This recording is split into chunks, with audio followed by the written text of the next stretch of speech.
আলাইকুম, আমি মোহাম্মদ রেজাল হলাদার আপনাদের সাথে আছি। সুপ্রিয় দর্শক, রাজনৈতিক বিশ্লেষণে আপনাদের স্বাগতম।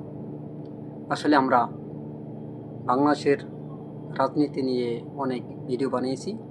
এই একটা প্রথম ভিডিও যেটা আপনাদের দেখাতে চাচ্ছি। সুপ্রিয় দর্শক, সম্পূর্ণ ভিডিও দেখবেন, কারণ ভিডিওর শেষে রয়েছে কিছু চাঞ্চল্যকর তথ্য যা আমি প্রথমবার আপনাদের বিশ্লেষণ করে দেখাচ্ছি। দেখেন, 2026 সালে অনেক জল্পনা কল্পনার পর ডক্টর মোহাম্মদ ইউনূস একটা নির্বাচন দিয়েছে। বাংলাদেশের সাধারণ মানুষ ভেবেছে একটা প্রতিদ্বন্দ্বিতামূলক নির্বাচন হবে, হাড্ডাহাড্ডি লড়াই হবে এবং এই নির্বাচনে কোনো কারচুপি হবে না। এবং এই নির্বাচনকে ঘিরে বাংলাদেশের মানুষ একটা বিশাল আনন্দ, অর্থাৎ প্রায় দীর্ঘ 17 বছর পর একটা নির্বাচন হয়েছে। সেই নির্বাচনটা হবে একদম স্বচ্ছ এবং খুব ভালো একটা নির্বাচন দেখার অপেক্ষা করেছিল জাতি। কিন্তু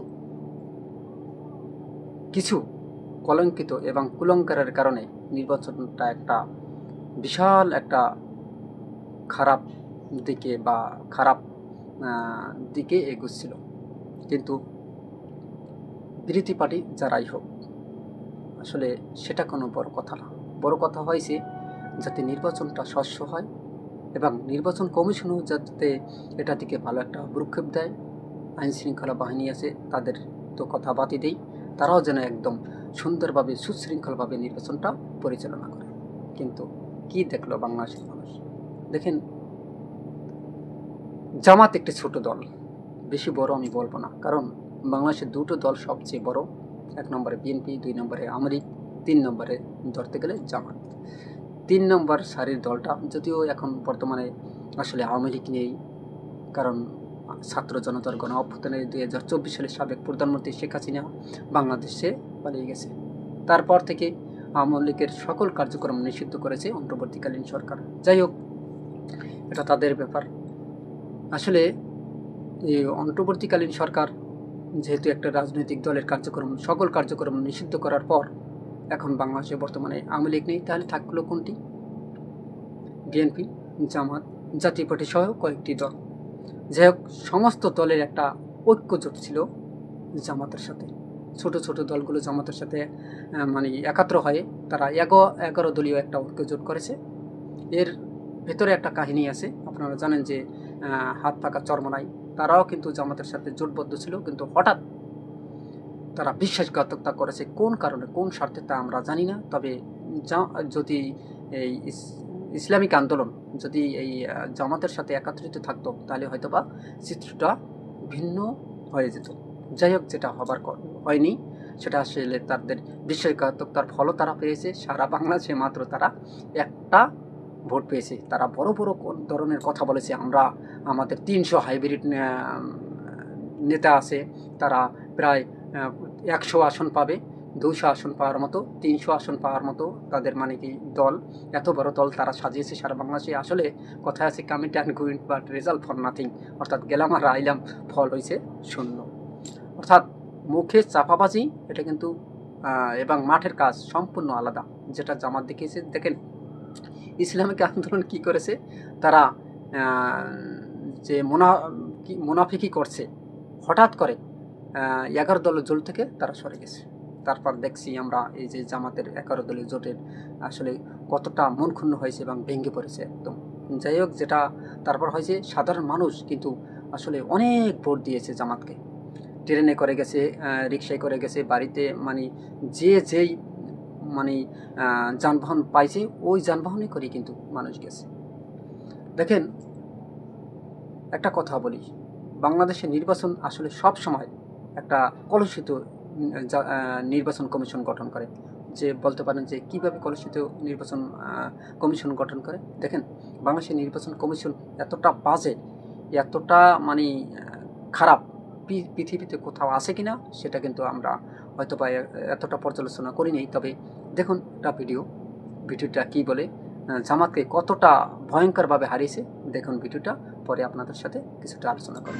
জি 2700 after the postal ballot, জি সব মিলে 2700, জি জি মানে হোয়াট এভার ইট ইজ, জি জামাতকে হারাইছি, জি গোলাম পড়ার হারাইছি। Thank you. সব আপনার ব্লেসিং, অল ইউর ব্লেসিং। আপনি ছেলে মনে পারছি। আলহামদুলিল্লাহ। জি জি, থ্যাংক ইউ। যাই হোক, ভিডিওটা দেখলেন। জি, আমি এসে ঢাকা এসে বাঘ মারছে চাচা, বাঘ মারে দিছে। Thank you, thank you. জন্য দোষ নাই, কোনো দোষ নেই। আপনারা কি মনে করেন? অবশ্যই আপনাদের মতামত কমেন্টে জানান। দেখেন, একটা ছোট দলের সাথে নির্বাচন করতে যাদের এতটা হিমশিম খায়, এবং যে দলের যে নেতা, বড় নেতা, তার সাথে ফোনে আলাপ করে, কি আলাপ করে, আমরা জামাতকে হারিয়ে দিয়েছি বলে মন্তব্য করে। আসলে এটা কিন্তু একটা লজ্জার, এবং এটা একটা নির্বাচন কমিশনকে এটা কলুষিত করেছে। এসব আসলে নিউজ হয় না। তবে বলতে পারেন যে 11 দলীয় জোট এবং ডক্টর শফিকুর রহমান এই নির্বাচন কেন মেনে নিয়েছে, আমাদের কিন্তু এটা প্রশ্ন। কারণ এই নির্বাচন নিয়ে কিন্তু অনেক অভিযোগ রয়েছে। দেখেন, নির্বাচনের দিন হঠাৎ করে আপডেট হইতেছে দেখে জামাতের অনেক এগিয়ে, বিএনপি অনেক পিছিয়ে। হঠাৎ করে 2 ঘন্টা আপডেট নেই। আপডেট মানেই বন্ধ হয়ে গেছে। কেন বন্ধ হয়েছে? বাংলাদেশের মানুষ কিন্তু জানে, সাধারণ মানুষ জানে। আপডেট বন্ধ হয়ে যাওয়ার পর কতক্ষণ পর, 2 ঘন্টা পর আবার দেখে বিএনপি অনেক এগিয়ে, জামাত অনেক পিছিয়ে। এই যে কারচুপিটি হলো, একে বাংলাদেশের সাধারণ মানুষ বোঝে না, তারা কি বোকা? তবে আল্লাহ যা করে ভালোর জন্যই করে, আমরা মনে করব। তবে জামাত কিন্তু এই ফলাফল একদম হাসি মুখে মেনে নিয়েছে। এর কারণ আছে, কারণ হচ্ছে দুটো। এক, যদি তারা এই নির্বাচনটা মেনে না নিত, তাহলে কিন্তু ডক্টর ইউনূসকে অপমান করা হতো এবং সে কিন্তু ভেঙে পড়তো, এমনকি হার্ট অ্যাটাক করে মারাও যেতে পারত। 2, যদি তারা এই ফলাফল মেনে না আনতো, তাহলে এই যে বাংলাদেশে আবার একটা গৃহযুদ্ধের মতো একটা সম্ভাবনা ছিল। অর্থাৎ বাংলাদেশের পরিস্থিতি খারাপ হয়ে যেত। কারণ মারামারি কাটাকাটি, এদিকে আবার আওয়ামী লীগের মতো বড় দল তারা নেই, তারা হয়তো বা এই বিএনপির সাথে ঢুকে একটা জ্ঞানজাম ফ্যাসাদ সৃষ্টি করা পায়, তারা কিন্তু করেছিল। যখন এই নির্বাচনটা জামাত মেনে নিয়ে একটা বুদ্ধিমানী কাজ করেছে, কারণ বাংলাদেশের এখন বর্তমানে যে ইকোনমিক্যাল মানে ধস, অর্থাৎ অর্থনীতির যে ধসটা বাংলাদেশে নেমেছে, তা কিন্তু সত্যি একদম একটা ভয়ঙ্কর একটা ধস এখন বর্তমানে চলতেছে। কিন্তু এই পরিস্থিতিটা জামাত যদি নির্বাচনে জয়লাভ করতো, তাহলে কিন্তু তাদের ফেস করা লাগতো। যাই হোক, হয়তোবা এ থেকে কিন্তু অনেক শিক্ষা গ্রহণ করার আছে জামাতের বা 11 দলীয় জোটের।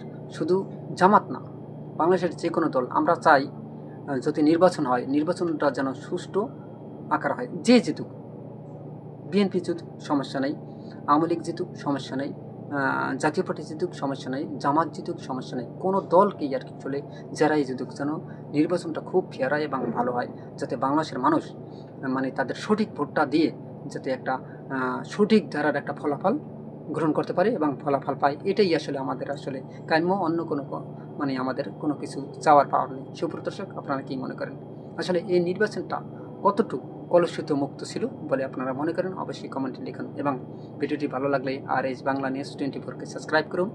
এরকম নতুন নতুন ভিডিও পেতে বেল বাটন অন করুন। ভিডিওটি সবাইকে দেখার সুযোগ করে দিন, লাইক ও বেশি বেশি শেয়ার করে। আজ এ পর্যন্তই। আসসালামু আলাইকুম রহমতুল্লাহি